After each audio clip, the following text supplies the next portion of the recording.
ஏனோ இன்று ஏனோ நானுந்தன் நானோ நீயோ இல்லை நானோ நாமெனும் நாமோ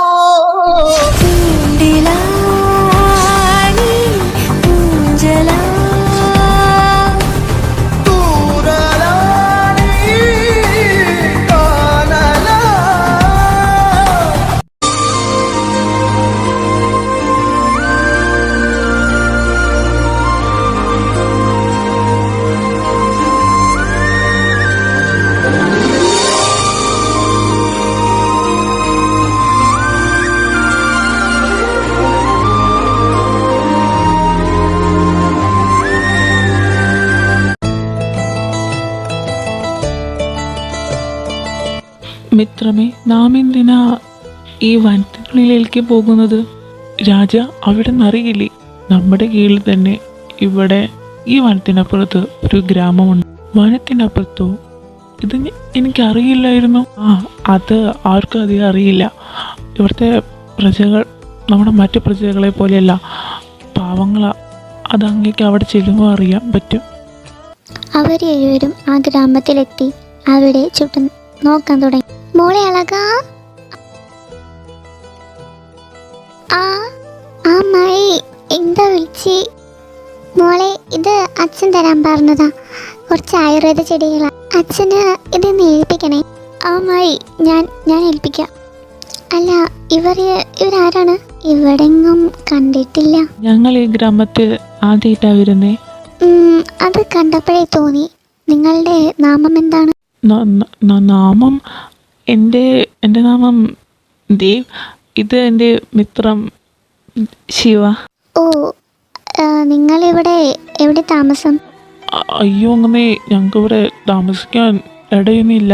ഞങ്ങളിവിടെ ആദ്യമായിട്ട് വന്നേ. അയ്യോ, എന്നെ അങ്ങനെയൊന്നും വിളിക്കണ്ട. ഞാൻ നിങ്ങളെപ്പോലെ സാധാരണ ഒരു വ്യക്തി തന്നെയാണ്.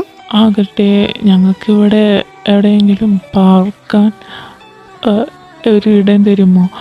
അതുപോലെ അങ്ങനെ നാമം എന്താണ്? ഞാൻ അളകനന്ദ. എന്നെ എല്ലാവരും അളക എന്നാ വിളിക്കുന്നേ. നിങ്ങളും അങ്ങനെ വിളിച്ചോ? ഇടം തൽക്കാലത്തേക്ക് നിങ്ങൾ എൻ്റെ കൂടെ വന്നോളൂ. ഞാനും എൻ്റെ പിതാവും മാത്രമേ ഉള്ളൂ അവിടെ. തൽക്കാലം നിങ്ങൾ അവിടെ നിന്നോളൂ. ശരി അളക, നന്ദിയുണ്ട്. പിന്നെ അവർ 3 പേരും അവിടെ അളകയുടെ വീട്ടിലെത്തി. അളക, ഇവർ ആരാണ്? അപ്പ, ഇവരെൻ്റെ പുതിയ മിത്രങ്ങളാണ്. മോളെ, ഇവരെ ഞാൻ മുമ്പ് കണ്ടിട്ടില്ലല്ലോ. അതെ അപ്പ, ഞാനും കണ്ടിട്ടൊന്നുമില്ല. ഞാൻ പോകുന്ന വഴി ഇവരിവിടെ ആദ്യമായിട്ട് വന്നതാ. അപ്പോൾ സഹായിക്കുമെന്ന് കരുതി. നിങ്ങൾ അകത്ത് കയറിയിരിക്കൂ. മക്കളെ, നിങ്ങൾ ശരിക്കും എവിടെ നിന്നാണ് വരുന്നത്? അപ്പ, ഞങ്ങളിവിടെ അടുത്തുള്ളൊരു ഗ്രാമത്തിൽ നിന്ന് വരുക. ഇവിടെ നല്ല വൈദ്യങ്ങളും ശാസ്ത്രങ്ങളും പഠിപ്പിക്കുന്നുണ്ടെന്ന് അറിഞ്ഞു. അതുകൊണ്ട് ഞങ്ങൾ ഇങ്ങോട്ട് വന്നതാണ്. അതെയോ? നിങ്ങളിവിടെ താമസിച്ചുള്ളൂ. നിങ്ങൾക്ക് എന്തുണ്ടെങ്കിലും എൻ്റെ അടുത്ത് പറയാവുന്നതാണ്. പിന്നെ അളകയുണ്ടല്ലോ, അവളോടും. പിന്നെ അവിടുന്ന് സന്തോഷത്തിൻ്റെ ദിനങ്ങളായിരുന്നവർക്ക്. അളക, ദേവ, ശിവ. തുടർന്ന് ദേവയും ശിവയും അവരുടെ അടുത്ത് വളരെ സന്തോഷത്തോടെ കഴിയാനും അളക, ദേവ, ശിവ ഇവർ 3 സംഘവും കൂടുതൽ സുഹൃത്ത് ബന്ധങ്ങളിലേക്ക് ആഴ്ന്നു ചേർന്നു. പക്ഷേ അതിൻ്റെ ഇടയിൽ അളകയ്ക്കും ദേവയ്ക്കും ഇടയിൽ സുഹൃത്ത് ബന്ധങ്ങളെക്കാട്ടും ആഴത്തിൽ അവർക്കിടയിൽ വളരാൻ തുടങ്ങി. അളക, എനിക്ക് ഇവിടെയുള്ള ഏറ്റവും മനോഹരമായ ഒരു കാഴ്ച കാണിച്ചു തരുമോ? ഇവിടെ ഏറ്റവും മനോഹരമായതോ? ഞാൻ ഇവിടെ അടുത്തുള്ളൊരു നദിക്കര കാണിച്ചു തരാം. അവിടെ ഇതിനും മനോഹരമാണ്. നമ്മ അത് സന്ദർശിച്ചിട്ടില്ലല്ലോ. അങ്ങനെ അവർ ഇരുവരും യാത്ര തുടർന്നു. ദേവ, എന്തുകൊണ്ടാണ് ശിവ വരാതിരുന്നത്? അളക, അവന് കുട്ടികളുടെ മനസ്സാ. അവിടെ കുട്ടികളുടെ കൂടെ കളിച്ചുകൊണ്ടിരിക്കുക. പിന്നെ അളക, നാം ഒരു കാര്യം പറയട്ടെ? ദേവ, എന്താ പറയാനുള്ളത്? അളക, എനിക്ക് നിന്നെ വളരെയധികം ഇഷ്ടമാണ്. ഇഷ്ടമെന്ന് വെച്ചാൽ സാധാരണ ഒരു ഇഷ്ടമല്ല. എൻ്റെ ജീവിതകാലം മുഴുവൻ എൻ്റെ കൂടെ ഉണ്ടാവാൻ എൻ്റെ ഒരു പാതിയായി എനിക്ക് തന്നെ. ദേവ, താങ്കൾ എന്തായി പറയുന്നേ? അളക, ഞാൻ കുട്ടികളി പോലെ പറഞ്ഞതല്ല, ഞാൻ കാര്യമായിട്ടായി പറഞ്ഞത്. അളക, എനിക്കറിയാം നിനക്ക് എന്നെ ഇഷ്ടമാണെന്നും നിൻ്റെ നോട്ടത്തിലും എൻ്റെ കൂടെയുള്ള പെരുമാറ്റം എനിക്ക് അറിയാൻ കഴിഞ്ഞിട്ടുണ്ട്. അതെ ആദിദേവ, എനിക്ക്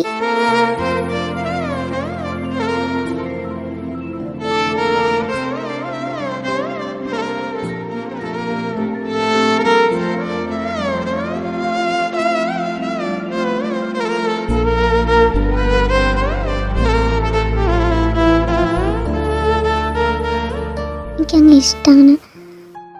രുദ്ര, നീ എന്താ ഈ പറയുന്നേ? അതേ മിത്രമേ, എനിക്ക് അവളെ ഇഷ്ടമാണ്. അവളെ കണ്ട മാത്രയിൽ തന്നെ എന്തോ ഞാൻ അവളെ അലിഞ്ഞു ചേരുകയായിരുന്നു.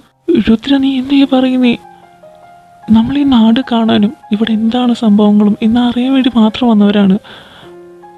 രുദ്ര, നീ മനസ്സിലാക്കുക, നീ ഒരു യുവരാജാവാണ്. അറിയാം, എനിക്കെല്ലാം അറിയാം. അതിൻ്റെതായ പരിമിതികളുണ്ടെന്ന് എനിക്കെല്ലാം അറിയാം. രുദ്ര, ഞാൻ പറയണത് കേക്ക്. നീ ഇങ്ങനെ പറയരുത്. നമുക്ക് ഇവിടെ എല്ലാവരും ഉണ്ട്.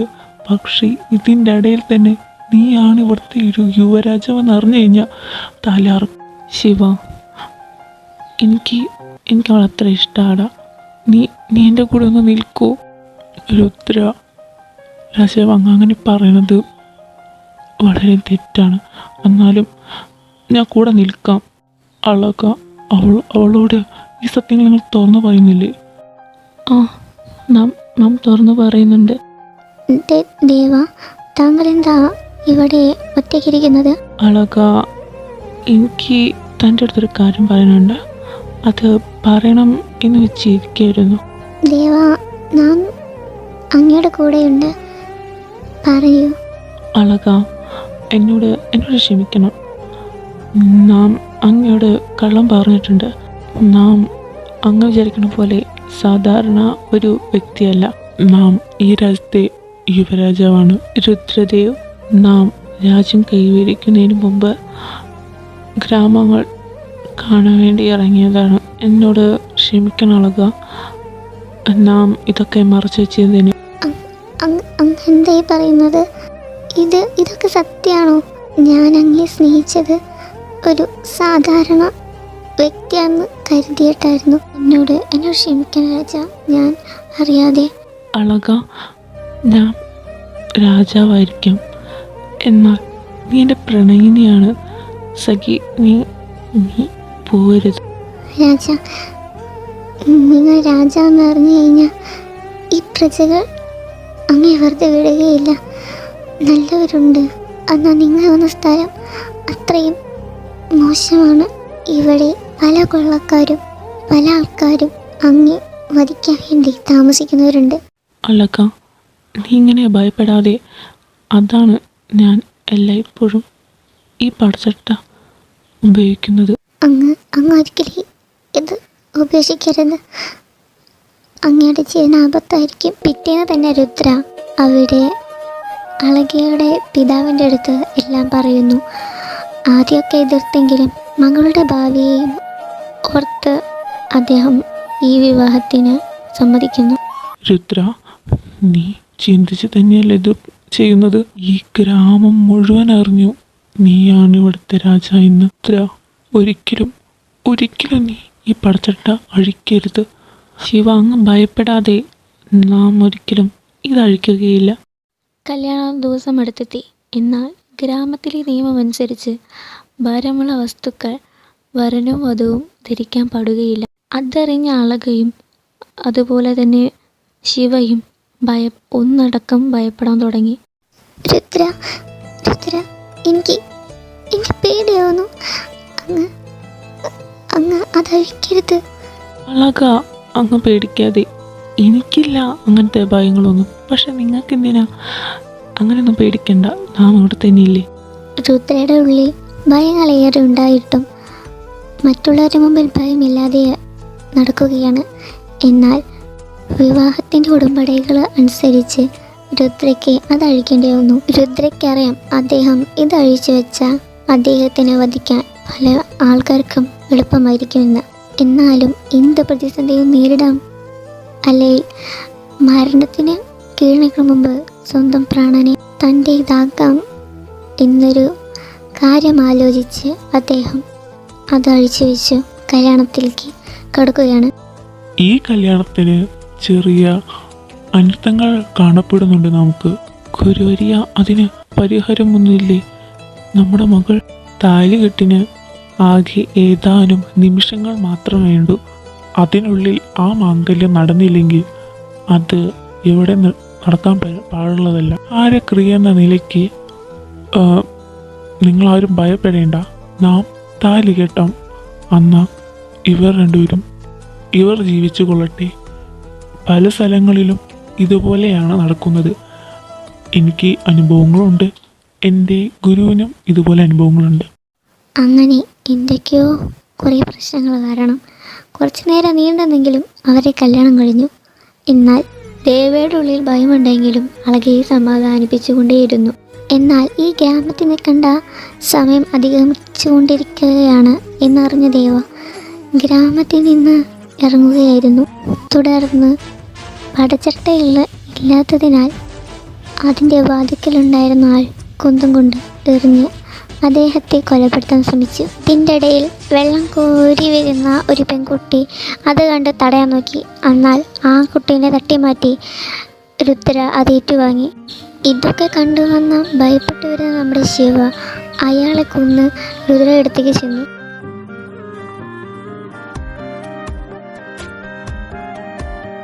രുദ്ര, രുദ്ര, കണ്ണു തുറക്ക്. രുദ്ര, രുദ്ര. ശിവ, അങ്ങ് പേടിക്കണ്ട. അളക അവളൊന്ന് നോക്കണേ. രുദ്ര, രുദ്ര, രുദ്ര, എനിക്കോ രുദ്ര, എനിക്ക് നിന്നെ കൊന്നുവരെ ഞാൻ സമ്മതിക്കൂല. തുടർന്ന് ശിവ ദേവിനെ കുതിരപുരത്ത് കയറ്റി അവിടുന്ന് പോയി.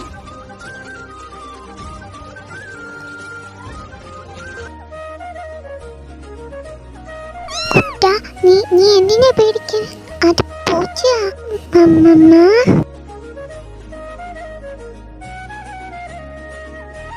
ആ, നീ വന്നോ? വാ, അത് കഴിക്ക്. ഞാൻ കഴിച്ച.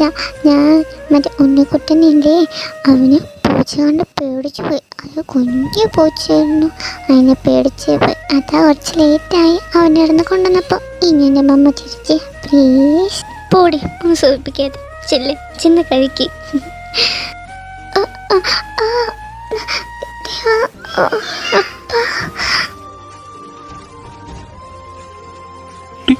എന്റെ കുട്ടി, അവൾക്ക് എന്താ പറ്റി? അതിന് കുട്ടി ഗർഭിണിയാണ്. അപ്പോ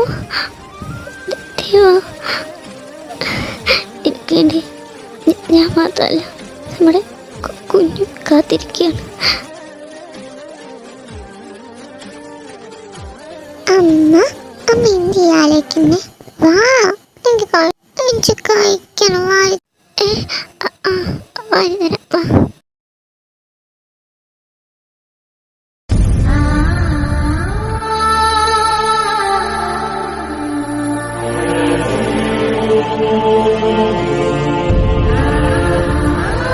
അങ്ങനെ കത്തിങ്ങനെ തീർന്നു. അയ്യോ, കത്തിന്ന് പോയോ? പപ്പ ബാക്കി പേജൊക്കെ വായിക്കേ. എടാ മോനെ, ബാക്കി പേജുകളില്ല. അതൊരു കീറെടുത്ത പോലെ. അപ്പൊ കഥയുടെ ബാക്കി എന്തായിരിക്കും? എനിക്കെന്തോ ഭയങ്കര കേൾക്കുന്നല്ല ഒരിത് തോന്നുന്നു. അല്ലടാ, നിനക്ക് എവിടെ നീ ബുക്ക് കിട്ടിയ? അപ്പം ഇത് മേടിച്ചെന്നിട്ടല്ലോ. അതിവിടെ നമ്മുടെ സ്റ്റോർ റൂമില്ലേ, അവിടെ ഇരിപ്പുണ്ടായിരുന്നതാ. അത് നല്ല ബുക്ക്, കഥ ബുക്കൊക്കെ കണ്ടപ്പോൾ ഞാൻ എടുത്തു. ഓ, അങ്ങനെയാണല്ലേ. ആ, സാരില്ല, കാദ്യം തീർന്നില്ലേ? ഇനി മോൻ കിടന്നുറങ്ങി. സമയം ഇത്രേ.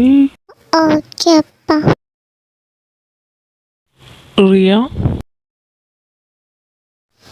ഇച്ചായ.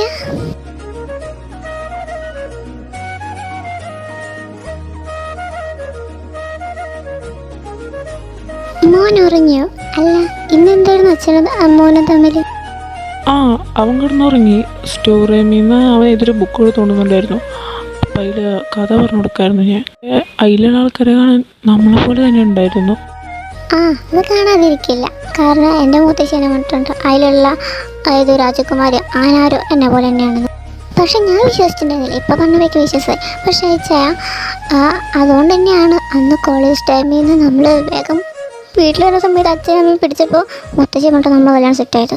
അത് നിങ്ങൾ മറക്കണ്ട. ആ സ്റ്റോറിയോട് നന്ദി പറയണേ നിശ്ചയ. നിനക്കറിയായിരുന്നു, എന്നിട്ട് നീ എൻ്റെ അടുത്ത് പറഞ്ഞില്ലല്ലോ. ശരിയാ, അവിടെ നിന്ന് നിൻ്റെ തറവാട്ടിൽ കയറുമ്പോൾ ഞാനിത് കാണും ഞാൻ പോലും വിചാരിച്ചിട്ടുണ്ടായില്ല. എന്നാൽ നമുക്ക് കിടന്ന് ഉറങ്ങാം. ഓക്കെ. ഇത്രയും പെട്ടെന്നോ? അല്ല, ഇത്ര പെട്ടെന്നോ? 2 മണി കഴിഞ്ഞ് വെച്ചാൽ ആ കിടന്ന് ഉറങ്ങാം. അല്ല, ആ കഥയിൽ അവർക്കൊരു പെങ്കുഞ്ഞാണുണ്ടായത്, നമുക്കൊരു ആങ്കുഞ്ഞല്ലുള്ളത്. അതിനെന്താ പറഞ്ഞിരുന്നു? പോടി ഒന്നും അറിയാത്ത പോലെ. അപ്പം എങ്ങനെയാ, തുടങ്ങല്ലേ? ഇച്ചായെന്ന് പറഞ്ഞ വാക്കുകൊണ്ടിന് വേറൊന്നും വിളിപ്പിക്കരുത്. നാളെ ജോലി വരെ കളിപ്പം. അതിന് ആരും അവിടെ ജോലിക്ക് പോയി, നീയും പോണില്ല ഞാനും പോണില്ല. നിനക്ക് പണ്ടേ അനുസരണയില്ല എന്ന് എല്ലാവരും പറഞ്ഞിട്ടുണ്ട്. അപ്പോൾ ബാക്കി ഞാൻ അനുസരിച്ചോളാം. ഇങ്ങോട്ട് വാങ്ങടി. ഇച്ചായ വേണ്ട കേട്ടോ. നീ എങ്ങോട്ടാ പോകുന്നത്?